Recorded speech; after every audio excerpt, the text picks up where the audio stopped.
ಐಶ್ವರ್ಯಗೌಡ ಬಹುಕೋಟಿ ವಂಚನೆ ಪ್ರಕರಣ ಸಂಬಂಧ ಡಿಕೆ ಸುರೇಶ್ ವಿಚಾರಣೆಯನ್ನು ಎದುರಿಸ್ತಾ ಇದ್ದಾರೆ. ಮಾಜಿ ಸಂಸದ ಡಿಕೆ ಸುರೇಶ್ಗೆ ಇಡಿ ಗ್ರಿಲ್ ನಡೆಸ್ತಾ ಇದ್ದು, ಈ ವಿಷಯವಾಗಿ ಡಿಸಿಎಂ ಡಿಕೆ ಶಿವಕುಮಾರ್ ಪ್ರತಿಕ್ರಿಯೆಯನ್ನು ಕೊಟ್ಟಿದ್ದಾರೆ. ನಮ್ಮ ಇಡೀ ಕುಟುಂಬ ಇಡಿ ಫೇಸ್ ಮಾಡೋಕೆ ರೆಡಿ ಇದ್ದೀವಿ. ಕೊನೆಗೆ ನ್ಯಾಯಾಲಯ ರಕ್ಷಣೆ ನಮಗೆ ಬರುತ್ತೆ. ಇಡಿ ಕೇಸ್ ಆಯ್ತು ಅಂತ ಯಾರು ಕೂಡ ನಮ್ಮ ರಕ್ಷಣೆಗೆ ಬಂದಿಲ್ಲ.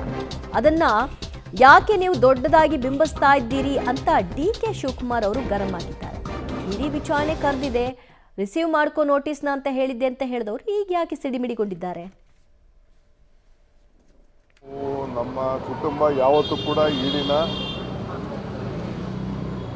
ಫೇಸ್ ಮಾಡೋಕ್ಕೆ ನಾವು ಸಿದ್ಧ ಇದ್ದೀವಿ. ಇಡೀ ಕೇಸ್ ಆಗಿತ್ತು, ಏನಾಯಿತು? ನನ್ನ ಮೇಲೆ ಯಾರೂ ನಮ್ಮ ರಕ್ಷಣೆಗೆ ಬರಲಿಲ್ಲ. ಮೊನ್ನೆ ನ್ಯಾಯಾಲಯ ರಕ್ಷಣೆ ಬಂತು. ಯಾರೋ ಹೇಳಿಕೆ ಕೊಟ್ಟಿದ್ದಾರೆ ಅಂತ ಕರೆದಿದ್ದಾರೆ. ಅವರು ಜನಪ್ರತಿನಿಧಿಗಳು ಆ ಕ್ಷೇತ್ರದಲ್ಲಿ ಕೆಲವರು ಬರ್ಬೋದು, ಭೇಟಿ ಮಾಡ್ಬೋದು.